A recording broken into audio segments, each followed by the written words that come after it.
Shalom, selamat sore rekan muda yang ada di rumah. Hari ini kita mau bersama-sama beribadah memuji Tuhan di tempat kita masing-masing. Sebelum kita memulai ibadah kita, mari kita bersatu di dalam doa. Bapa, kami bersyukur Tuhan buat penyertaan-Mu, buat kasih setia-Mu dalam hidup kami Tuhan. Hingga sampai hari ini Tuhan, kami anak-anak-Mu boleh ada Tuhan dalam perlindungan tangan-Mu Tuhan Yesus. Dan pada sore hari ini juga Bapa, kami mau bersama-sama memuji, meninggikan Engkau Tuhan. Kami percaya Tuhan, Roh Kudus-Mu hadir Tuhan di tempat kami masing-masing, bahkan dalam setiap pribadi kami Bapa.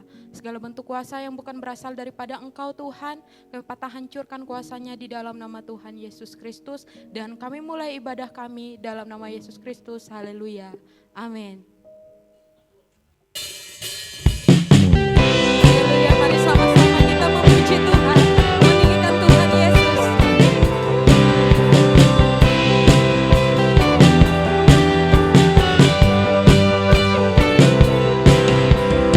Kita dipilih dan dikuduskan untuk memberitakan perbuatan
meninggikan.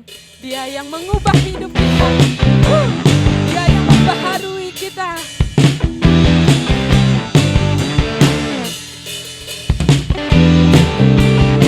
Hanya Engkau satu-satunya Tuhan dalam hidup kami.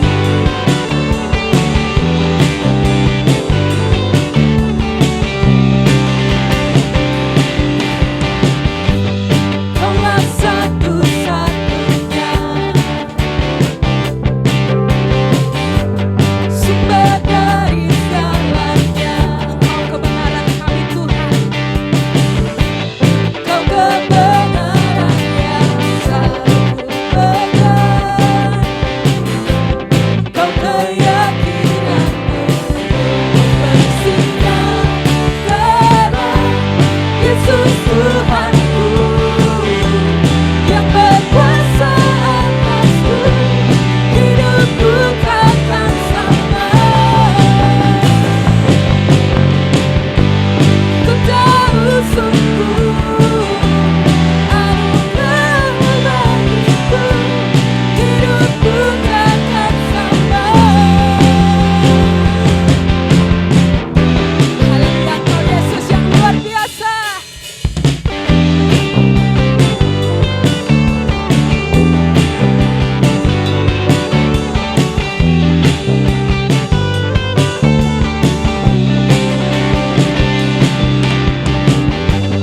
Kaulah satu-satunya sumber dari segalanya. Engkau kebenaran kami Tuhan. Kau kebenaran yang selalu benar. Kau keyakinan bersinar terang. Yesus Tuhanku yang berkuasa atasku, hidupku takkan sama. Ku tahu sungguh anugerah bagiku, hidupku takkan sama. Engkaulah alasan Tuhan.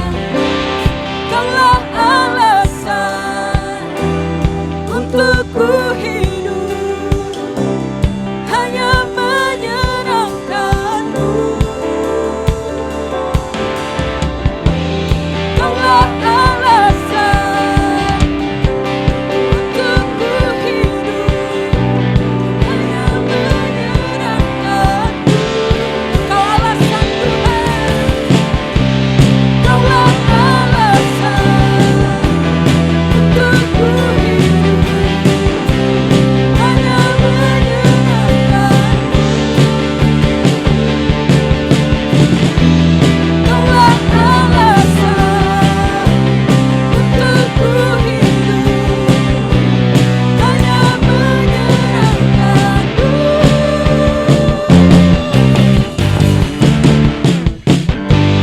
Yesus Tuhanku yang berkuasa atasku, hidupku takkan sama.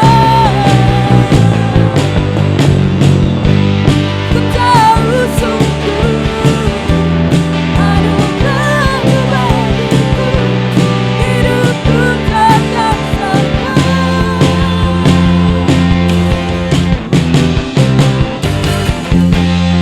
Haleluya, haleluya Yesus.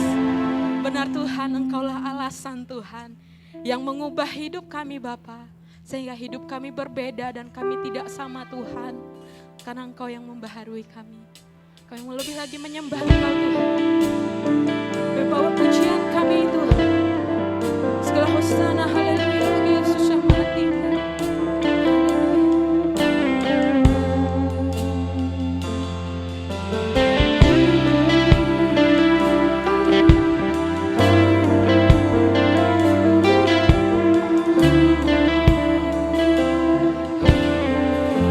Bapa, kami datang menyembah-Mu. Bapakku datang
Segala sembah kami Tuhan, sebab hanya Engkau yang layak ditinggikan. Engkau Tuhan yang menguatkan kami Bapa. Haleluya Yesus. Bersamamu Tuhan, kami melewati setiap masa Tuhan. Kami melewati setiap musim dalam hidup kami Tuhan. Engkau tetap kuat kami Tuhan. Engkau yang membawa kami menang Tuhan. Karena Engkau bertindak Tuhan atas segalanya Tuhan. Atas segala perkara yang kami alami. Atas segala perkara yang kami hadapi Tuhan. Haleluya.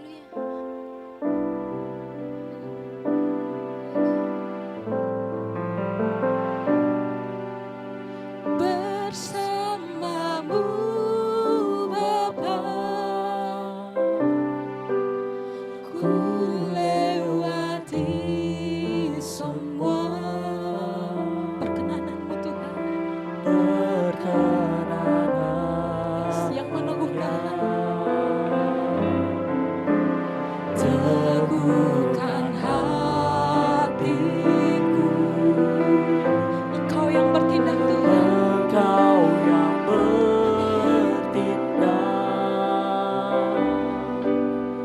Memberi pertolongan,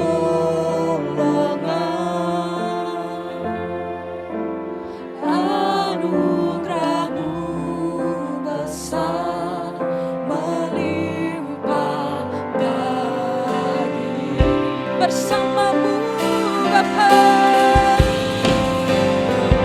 bersamamu Bapa, ku lewati semua perkenananmu ya. Teguhkan hatiku.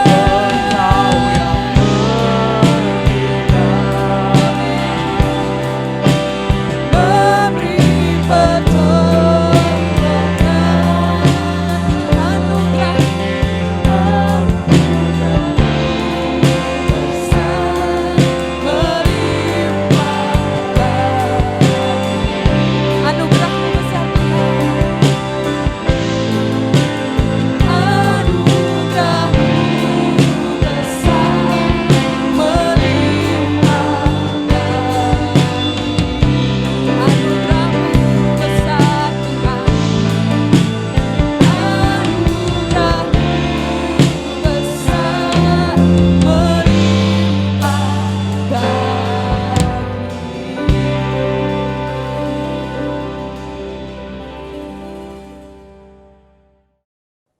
Mari kita berdoa. Terima kasih Tuhan Yesus, kami telah meninggikan dan mempermuliakan nama-Mu, dan kami juga telah menyerahkan persembahan kami. Saatnya tiba kami membuka hati kami di hadapan Tuhan. Biarlah Tuhan menolong kami, memberkati kami, agar kami boleh mengkonsentrasikan perhatian kami kepada perkataan demi perkataan firman Tuhan, supaya kami boleh mengalami kuasa Tuhan di dalam kebenaran firman Tuhan. Berbicaralah bagi kami semua ya Tuhan, sebab hati kami siap mendengarnya.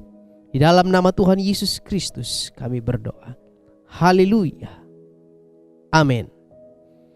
Puji nama Tuhan. Rekan muda yang dikasih oleh Kristus Yesus Tuhan, Shalom. Tentu kabar kita semua di dalam Tuhan tetap sehat dan kuat. Amin. Walaupun keadaan seperti ini, mari kita bangun antusias kita selalu di dalam Tuhan. Walaupun keadaan yang sedang kita hadapi ini tentu berbeda seperti sebelum-belumnya, tetapi saya mau katakan, jangan kita undur, jangan kita tawar hati, sebab semuanya ini hanyalah hal yang sementara. Tetapi mari kita bangun kehidupan kita untuk lebih baik lagi di dalam Tuhan, menuju pada kehidupan yang betul-betul dikehendaki oleh Kristus Yesus Tuhan.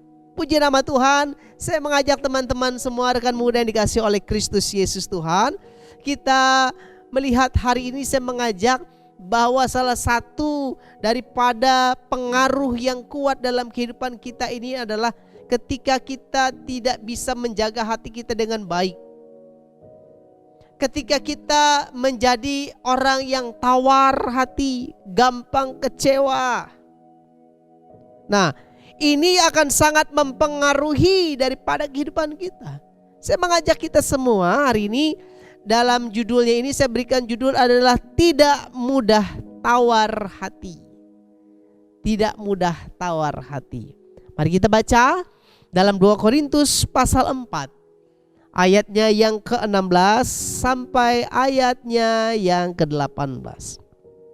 2 Korintus pasal 4 ayat 16 sampai ayat yang ke-18. Sebab itu kami tidak tawar hati, tetapi meskipun manusia lahiriah kami semakin merosot, namun manusia batiniah kami dibaharui dari sehari ke sehari. Sebab penderitaan ringan yang sekarang ini mengerjakan bagi kami kemuliaan kekal yang melebihi segala-galanya, jauh lebih besar daripada penderitaan kami. Sebab kami tidak memperhatikan yang kelihatan, melainkan yang tak kelihatan. Karena yang kelihatan adalah sementara, sedangkan yang tak kelihatan adalah kekal. Puji nama Tuhan. Apa yang disampaikan oleh Rasul Paulus ini mengajak kita, mendorong kita, jangan kita tawar hati. Dikatakan walaupun keadaan, walaupun sedang menghadapi kesulitan, bahkan maut dikatakan. Kalau mungkin secara manusia lahiriah semakin merosot, tetapi janganlah manusia batiniah atau kerohanian kita merosot.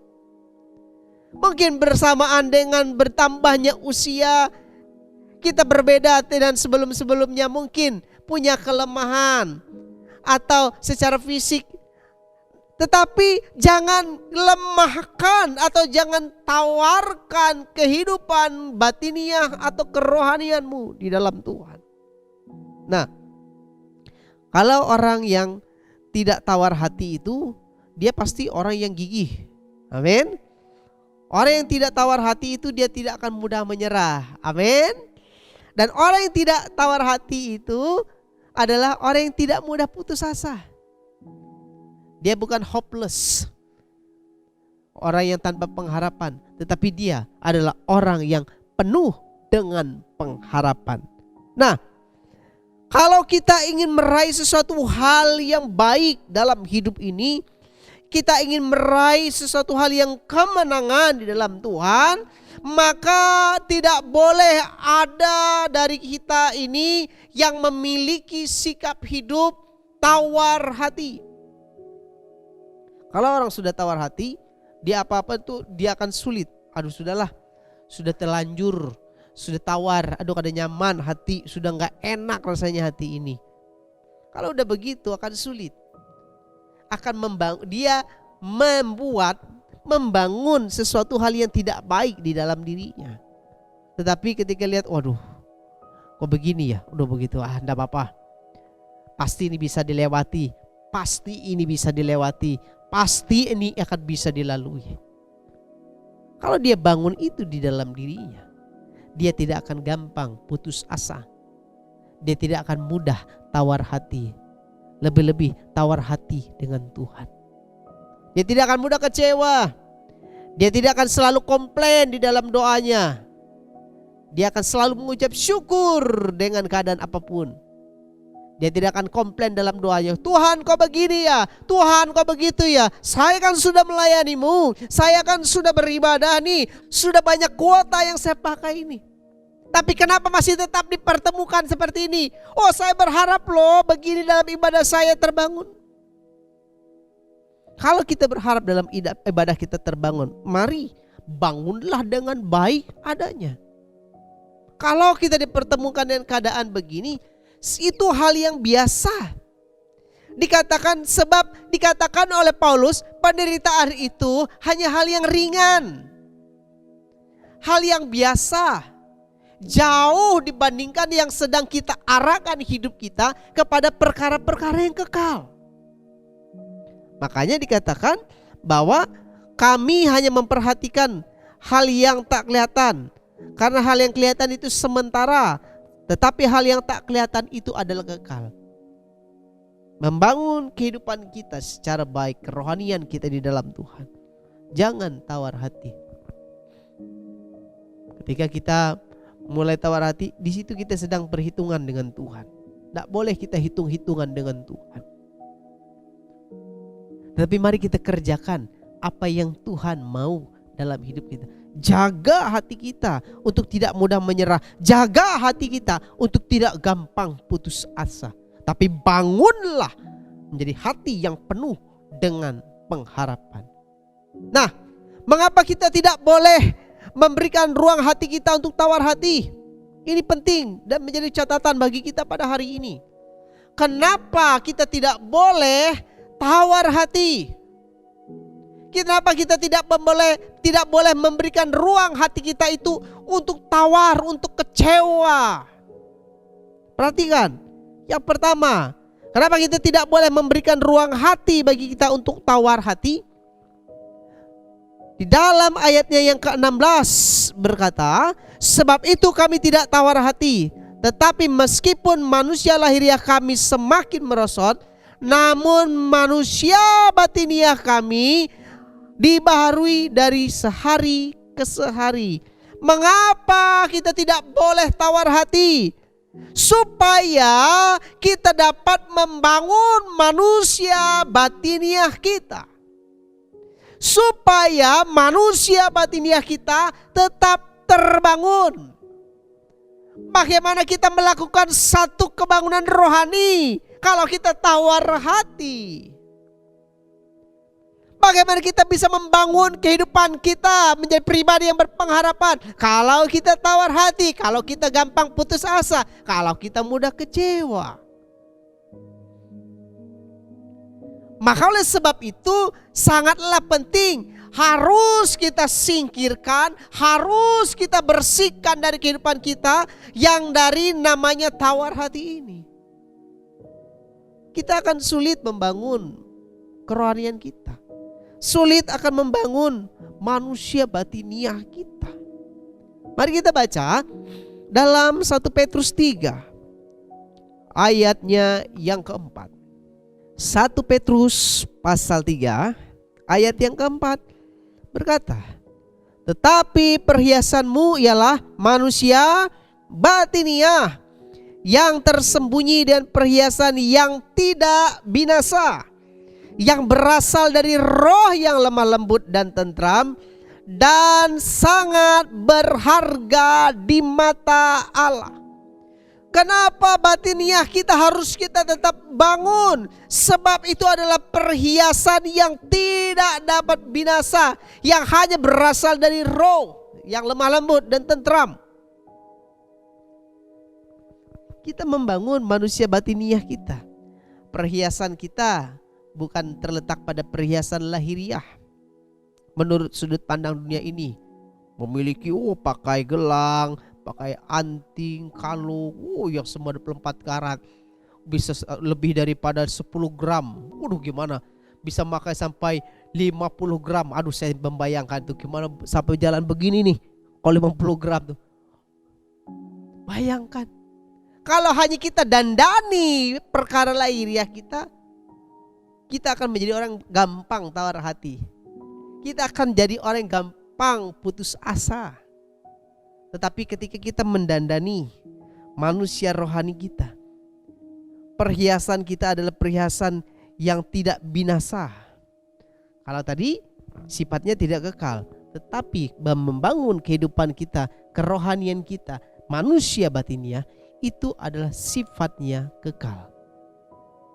Orang tidak bisa melihat, tetapi itu perkara yang dikejar, dikatakan oleh Paulus. Seperti apa sih secara kasat mata kelihatan? Tidak bisa orang lihat. Mungkin emas bisa terlihat. Kok perhiasannya, kata-kata perhiasan kok gak kelihatan? Hanya kelihatan dalam tindakan dan perbuatan dan sikap hidup. Tapi kementerengannya seperti emas tidak terlihat. Sebab apa? Sebab kalau emas sifatnya sementara. Tetapi coba, Kalau kita membangun manusia batiniah kita, inilah yang sifatnya kekal. Dan dikatakan apa? Nilainya sangat berharga di mata Allah. Ini yang harus kita bangun. Kalau kita tawar hati, tidak akan bisa kita membangun. Coba, kalau kamu kecewa, kamu tawar hati, apa kamu bisa berdoa? Kadang-kala doa pun kita bisa bohong tuh. Hanya sekedar lip service, tidak keluar dari hati tulus yang paling dalam. Berdoa hanya sekedar rutinitas, tapi bukan kehausan lagi. Membangun mezbah bukan jadi satu kehausan, tapi hanya rutinitas semata. Oleh karena apa? Dasarnya tadi, karena dia masih membiarkan hatinya untuk bisa kecewa, untuk bisa tawar. Maka dikatakan jagalah hatimu dengan segala kewaspadaan. Karena dikatakan di sanalah terpancar kehidupan. Hidup kita ini akan sangat ditentukan juga dari keberadaan hati kita.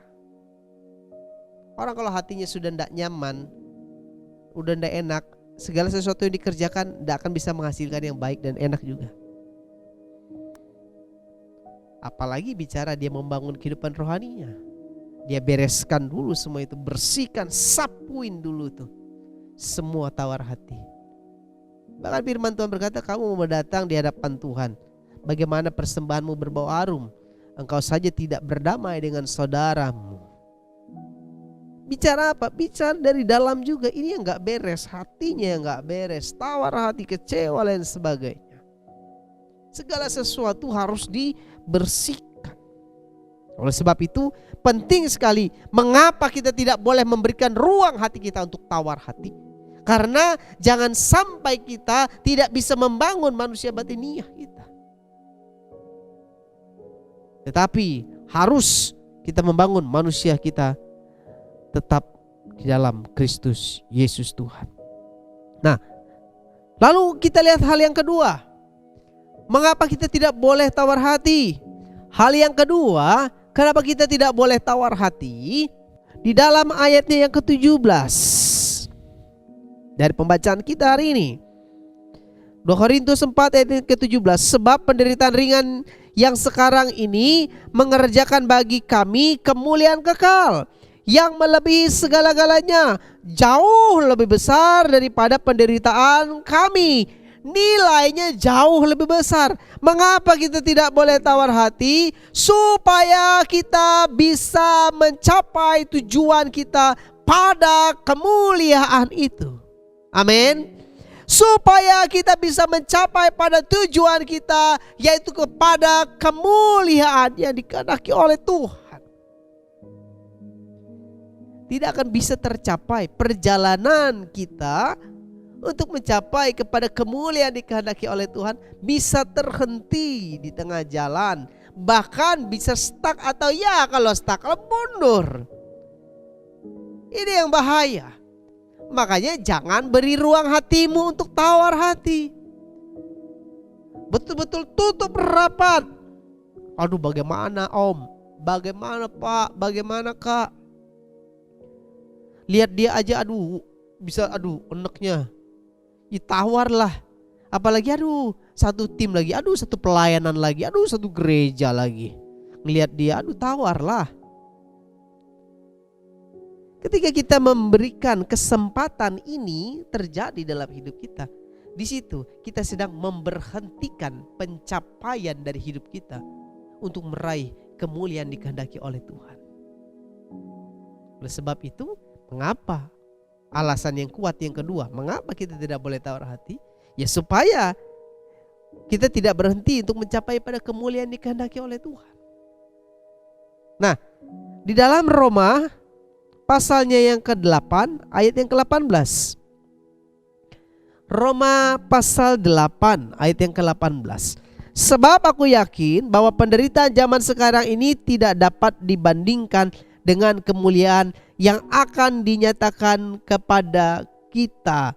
Penderitaan apapun yang sedang kita hadapi saat ini dibandingkan dengan kemuliaan yang akan dinyatakan kepada kita tidak akan dapat terbandingkan, saudara-saudaraku. Kalau kita sedang membangun kerohanian kita, ada saja orang ingin coba menjatuhkannya. Ada saja orang ingin coba menghancurkan apa yang sudah kita bangun di hadapan Tuhan. Tapi anggaplah itu hanya suatu penderitaan ya kecil saja. Jangan karena satu tantangan godaan seperti itu mengakibatkan kita berhenti kepada tujuan kita untuk mencapai kemuliaan yang dikehendaki oleh Tuhan. Jangan. Tapi mari kita tetap berjalan secara pasti di dalam Tuhan. Amin. Harus kita boleh berjalan di dalamnya secara pasti untuk kita boleh mencapai tujuan untuk memperoleh kemuliaan yang Tuhan nyatakan atas kita. Dan kalaupun hari ini keadaan saat ini yang kita hadapi, enggak apa-apa. Walaupun orang bertanya bagaimana, kita akan katakan kita bisa lewati di dalam Tuhan. Amin. Kok kalian seperti orang tidak mengalami kesulitannya? Ya, tetap dipertemukan dengan kesulitan.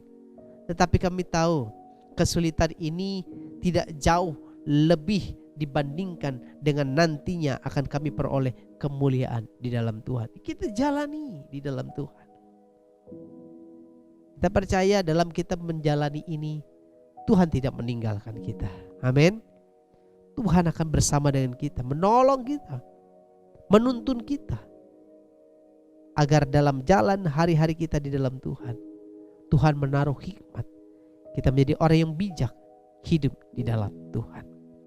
Lalu hal yang ketiga, hal yang terakhir bagi kita, apa yang menjadi alasan kuat mengapa kita tidak boleh memberikan ruang bagi hati kita untuk kita tawar hati? Mengapa kita tidak boleh tawar hati? Di dalam ayatnya yang ke-18 berkata, sebab kami tidak memperhatikan yang kelihatan, melainkan yang tak kelihatan.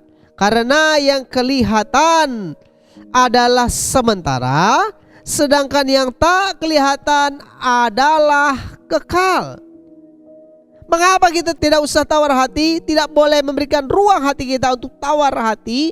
Alasan kuat yang ketiga adalah supaya perkara-perkara yang di atas atau yang kekal menjadi prioritas utama dalam kehidupan kita.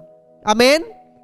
Mengapa kita jangan tawar hati? Supaya kita dapat mengejar perkara-perkara yang kekal dan kita memprioritaskan hal ini di atas segala-galanya. Bagaimana kita memberikan suatu skala prioritas dalam hidup kita kalau kita tidak membereskan hati kita, kalau kita saja menjadi orang yang tawar hati.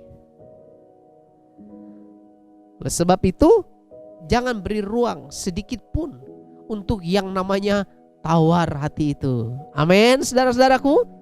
Jangan berikan ruang sedikit pun. Sapu bersih, bersihkan, geserkan dari hidup kita. Karena dia tidak punya pengaruh. Karena dia tidak membangun kita. Justru bisa meruntuhkan kita. Oleh sebab itu, jangan tawar hati. Karena kita sedang mengarahkan hidup kita kepada perkara-perkara yang kekal. Dan kita betul-betul menjadikannya sebagai skala prioritas di dalam kehidupan kita. Ini penting untuk kita perhatikan. Orang kalau tawar hati, perhatikan deh. Ada nggak dalam hidupnya skala prioritas? Orang yang gampang mudah tawar hati, orang yang gampang mudah putus asa, orang yang gampang mudah hopeless, nggak ada pengharapan. Coba perhatikan deh. Orang-orang begini punya nggak prioritas? Ada skala prioritas nggak dalam hidupnya? Hari-harinya saja akan terlihat. Nggak punya apa yang menjadi prioritasnya. Karena yang dia pikirkan, yang dia perkarakan selalu persoalan hatinya bermasalah itu tadi. Nah, oleh sebab itu jangan berikan ruang hatimu untuk masalah yang begitu berat ini, yaitu tawar hati ini. Karena kita akan sulit melangkah. Yang mana yang utama, mana yang prioritas utama, dan mana yang tidak. Kalau hati kita udah beres, saya yakin dan percaya kita akan mampu menentukan dan kita akan mampu berjalan dalam arah tujuan kehidupan kita yang utama di dalam Tuhan. Mari kita lihat di dalam Kolose pasal 3 ayat yang pertama hingga ayat yang kedua. Kolose pasal 3 ayat pertama hingga ayat yang kedua. Karena itu, kalau kamu dibangkitkan bersama dengan Kristus, carilah perkara yang di atas, di mana Kristus ada, duduk di sebelah kanan Allah. Pikirkanlah perkara yang di atas, bukan yang di bumi. Amin. Ini yang harus kita lakukan. Kalau tawar hati, bagaimana mungkin kita memikirkan perkara yang di atas? Yang ada terus kita bersentuhan terus dengan persoalan hati dan hati yang selalu tawar itu. Oleh sebab itu, mari kita lakukan supaya perkara yang di atas atau kekal menjadi prioritas utama kita.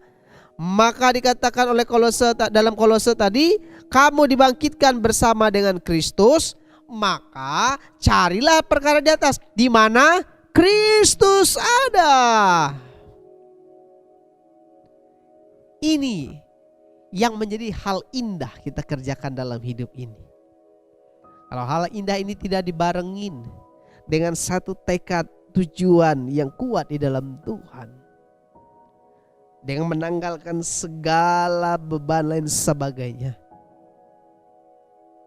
maka kita akan mampu meraih apa yang dikehendaki oleh Tuhan. Asalkan beban tadi, segala hal itu tadi, termasuk yang namanya tawar hati, harus ditinggalkan. Karena katakan, aku tidak mau tawar hati, karena aku tahu aku punya tujuan yang jelas dalam hidup ini. Aku ingin memprioritaskan kerajaan Allah dan kebenarannya di atas segala-galanya. Amin. Nah, sebagai ayat terakhir bagi kita, ini sering kita baca, ya. Dalam Matius pasal 6 ayat yang ke-33. Matius pasal 6 ayat yang ke-33. Mari kita membaca ayat ini bersama-sama. Walaupun saya tidak bisa mendengar teman-temanku, sahabatku membacanya, tapi mari kita baca bersama-sama ayat ini dimanapun engkau berada.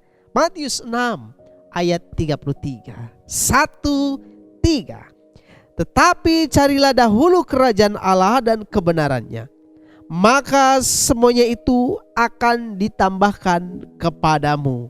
Amin. Ada hal yang utama yang kita kerjakan, ada hal prioritas yang kita boleh lakukan dalam hidup kita. Bicara tawar hati bukan hal yang prioritas. Itu hanya segelintir persoalan yang sebenarnya yang coba membuat kita menghilangkan tujuan hidup kita. Tetapi jangan sampai hanya segelintir, tetapi berbahaya loh. Jangan sampai tujuan utama kehidupan kita di dalam Tuhan hilang gara-gara dia. Siapa dia itu? Si tawar hati tadi. Si tawar hati tadi. Jangan sampai tawar hati. Amin. Tetap sukacita di dalam Tuhan. Tetap jaga hatimu. Jagalah hatimu dengan penuh kewaspadaan. Jaga hati kita dengan penuh kewaspadaan. Karena kalau hati kita tidak jaga, bagaimana bisa pancaran hidup kita terlihat? Jagalah hatimu. Jangan tawar hati. Karena engkau punya tujuan yang jelas di dalam Tuhan. Karena engkau memiliki kehidupan yang harus tetap terbangun di dalam Tuhan secara rohani. Dan jangan lupa engkau punya tujuan untuk mencapai kepada kemuliaan yang dikehendaki oleh Kristus Yesus Tuhan. Kiranya Tuhan menolong menyertai kita dan memberkati kita. Dan Roh Kudus menuntun kita untuk kita melakukan setiap perkataan demi perkataan firman Tuhan yang boleh kita dengar pada hari ini. Amin buat firman Tuhan. Mari kita datang di dalam doa. Terima kasih Tuhan Yesus, kami telah mendengarkan firman-Mu. Firman-Mu selesai kami dengar pada hari ini. Tetapi kami percaya Tuhan, firman-Mu tidak pernah selesai berperkara dalam hidup kami. Firman-Mu terus terbangun dari hari demi hari di dalam kehidupan kami dan harus terwujud nyata dalam setiap tindakan kami. Terima kasih Tuhan Yesus, terima kasih. Kami bersyukur untuk kasih setia-Mu. Terima kasih Tuhan, Engkau telah hadir dan memberkati ibadah kami pada hari ini, dari awal, pertengahan, sampai pada akhirnya. Dan kami percaya semuanya ini karena anugerah Tuhan yang boleh nyata atas kami semua. Kami berdoa, biarlah Tuhan memberkati teman-temanku, sahabat-sahabatku, rekan muda yang dikasihi oleh Kristus Yesus Tuhan, dimanapun mereka boleh berada. Apa yang menjadi pergumulan kehidupan mereka, baik dalam pergumulan pendidikan mereka maupun dalam pergumulan usaha dan pekerjaan, kiranya Tuhan hadir, Tuhan menolong, dan Tuhan menyertai mereka di dalam nama Tuhan Yesus Kristus. Bahkan Tuhan memberikan hikmat, memberikan kekuatan, kemampuan agar cakap dalam menjalani hari-hari ini di dalam Kristus Yesus Tuhan. Terima kasih Tuhan Yesus, terima kasih. Kami bersyukur untuk kasih setia-Mu. Bangsa negara kami Tuhan yang memberkati. Pemimpin-pemimpin kami Tuhan menyertai, memberikan hikmat, menolong, memberkati mereka. Bahkan kami juga berdoa, biarlah dalam pandemi ini kami boleh cakap menghadapinya. Tuhan menolong kami, Tuhan berikan hikmat bagi kami, Tuhan berikan kekuatan, kemampuan bagi kami, agar kami boleh melalui segala keadaan ini di dalam kuat kuasa pertolongan dari Tuhan kami, Yesus Kristus. Terima kasih Tuhan, terima kasih. Kami bersyukur untuk kasih setia-Mu. Kami juga berdoa bagi mereka yang ada di garda terdepan, yaitu Satuan Tugas Penanganan COVID-19. Baik tim medis, dokter, perawat, TNI, Polri, relawan, Tuhan berkati mereka. Berikan bagi mereka kesehatan, kekuatan, terlebih hikmat Tuhan, agar dalam segala tugas yang mereka boleh kerjakan, Tuhan yang selalu menyertainya, Tuhan yang menolongnya di dalam nama Tuhan Yesus. Kami juga berdoa Tuhan bagi mereka yang terinfeksi dari virus corona ini, baik yang ditangani secara medis maupun secara mandiri. Tuhan tolong, Tuhan yang hadir atas mereka, melawat, memulihkan mereka. Dan kami percaya Tuhan yang hadir selalu memberkati mereka di dalam nama Tuhan Yesus Kristus. Terima kasih Tuhan, terima kasih. Kami bersyukur untuk kasih setia-Mu, sebab Engkau telah hadir dan memberkati ibadah kami semua pada hari ini. Terima kasih Tuhan, menyelesaikan ibadah ini kami menyerahkan segenap tubuh, jiwa, roh, jasmani kami di hadapan Tuhan, agar segala apa yang kami boleh kerjakan, lakukan, Tuhan yang menuntun, Tuhan yang menyertai dan memberkatinya. Terima kasih Tuhan Yesus, kami akan menyelesaikan ibadah kami ini, dan Tuhan akan memberkati kami semua, dan Tuhan akan menyatakan kuasa dan berkat Tuhan atas kami pada hari ini. Mari arahkan hatimu di hadapan Tuhan, dan angkat tanganmu di hadapan Tuhan, dan terimalah berkat Tuhan. Biarlah kiranya kasih Allah Bapa, cinta kasih sayang dari Tuhan kita Yesus Kristus, serta persekutuan di dalam kuat kuasa Roh Allah yang kudus menyertai, memberkati kehidupan kita sepanjang hari ini sampai Maranatha, sampai Tuhan kita Yesus Kristus datang pada kali yang kedua. Semua kita yang diberkati, percaya bersama kita katakan amin. Tuhan Yesus memberkati. Shalom.